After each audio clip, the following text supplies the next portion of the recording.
Hey man, I got a new gun. Look at this thing. Military grade M16. Look at this. Johnny, what have I told you about military grade equipment? I've told you a million times not to buy it. Let me see that. Really? Really? Freaking. This is trash, man.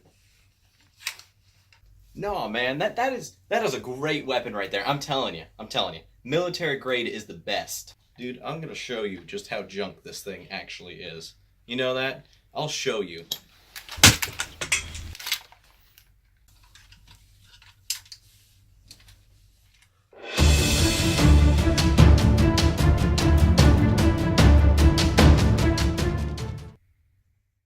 Hey you guys, I'm Colonel Dominic White with the Crusaders Firearms Club.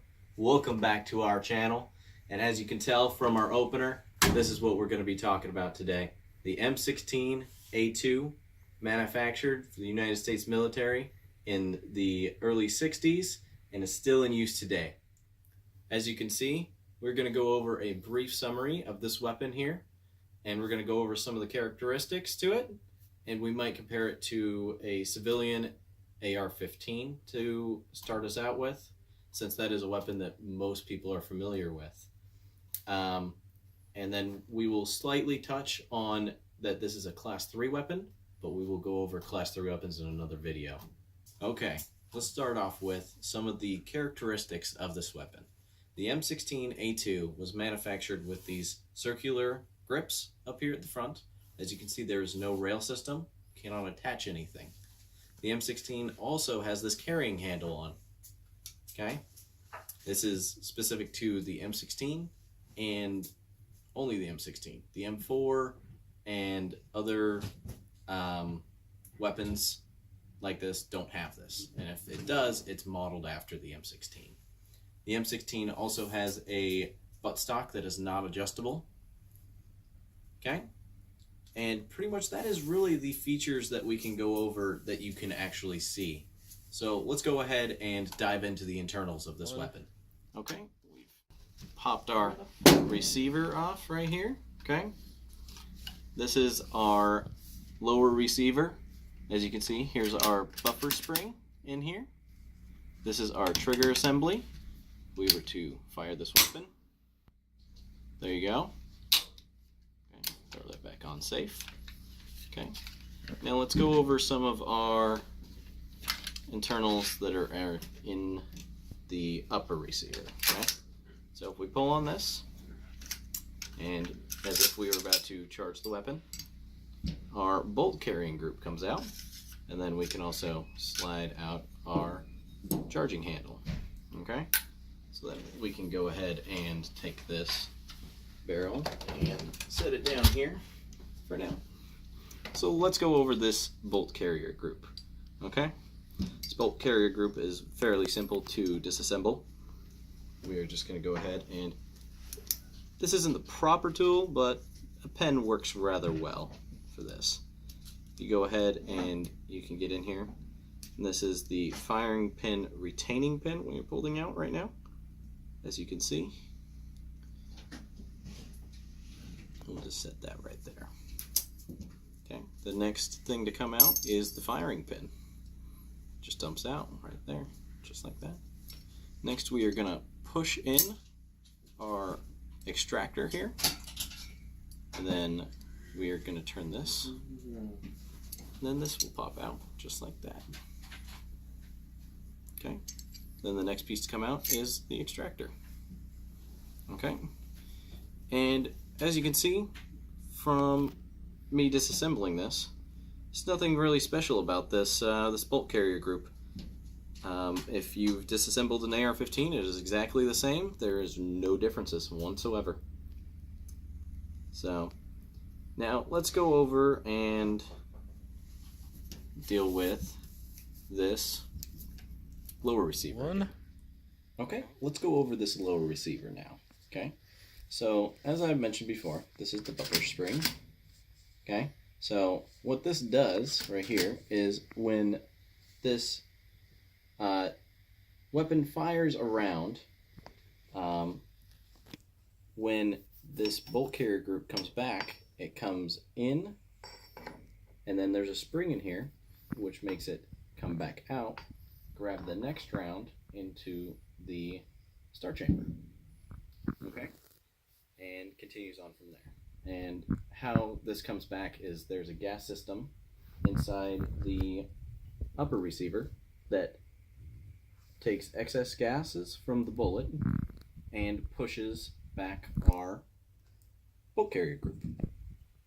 Okay, and we can go over that here in a second. Okay, now the next thing we're going to get to is the trigger assembly and the selector switch on this weapon. The trigger assembly here is just your normal trigger assembly, really. Okay, I can put it on semi, and this will fire one round at a time when I'm firing it. Now, what makes this a Class 3 weapon, or an ATF item, is the fact that we've got one more selection over here. This is burst. So now when I pull this trigger, this weapon will fire 3 rounds continuously through each pull of the trigger. Okay, so let's go ahead and put this weapon back on safe. And like I said before, we'll go over Class 3 weapons in another video and go over in depth a little bit the process and what some ATF items are. So, but another thing with this is we'll go over this piece next. This is your mag drop right here. And these are your retaining pins. This is what holds the upper receiver on. Okay? So let's go ahead and go over our upper receiver now. Okay, you guys, I have the upper receiver in my hands now. We can go ahead and take a look at this gas tube that I was telling you about. Okay? So, as you can see, the gas tube just flows on top of the barrel. It's just right above it. And it goes all the way back. And you can see it right here. And then it comes into the chamber. Okay? Now, the next thing we're going to go over is the star chamber, is what I referred to. Okay? And as you can see, that's where the round would sit when it is ready to fire. Okay? The next thing that we can go over here is the forward assist. Okay? Now, most of these things that I'm pointing out here are exactly the same on an AR-15. Okay? This video is, I'm going over these simple things for those people that have never messed with a weapon such as this or an AR-15. So this might be a little bit information that most of you already know. So the forward assist here, as you can see, goes in, is if your chamber doesn't quite shut all the way, okay, your bolt carrier group doesn't come forward all the way, and so that round hasn't quite seated all the way. You can just give it a little love tap into place. Okay?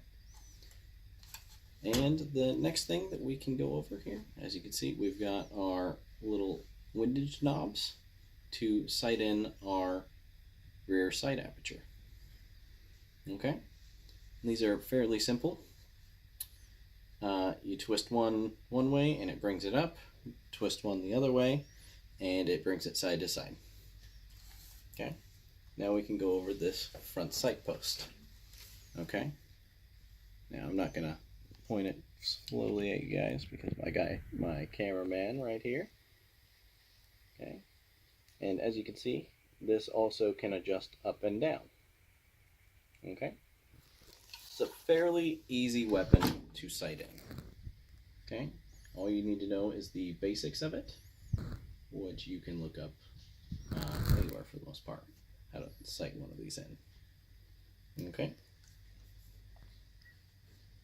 and then the next thing we can go over is this little stud right here. This is to mount a bayonet on, and as you can tell, we don't use bayonets anymore in the armed forces. But this weapon was manufactured, this one's serial numbered for roughly about 1976-ish to 78-ish. The records on these aren't that very good from Colt, but from what I've looked up, that's roughly about where this serial number would fall into. And they did use bayonets back then still. And they did the training for it. So, this is where you would hook it on. Okay. Now, we can go over, well, what if you wanted to put a sight aperture on this weapon? Okay.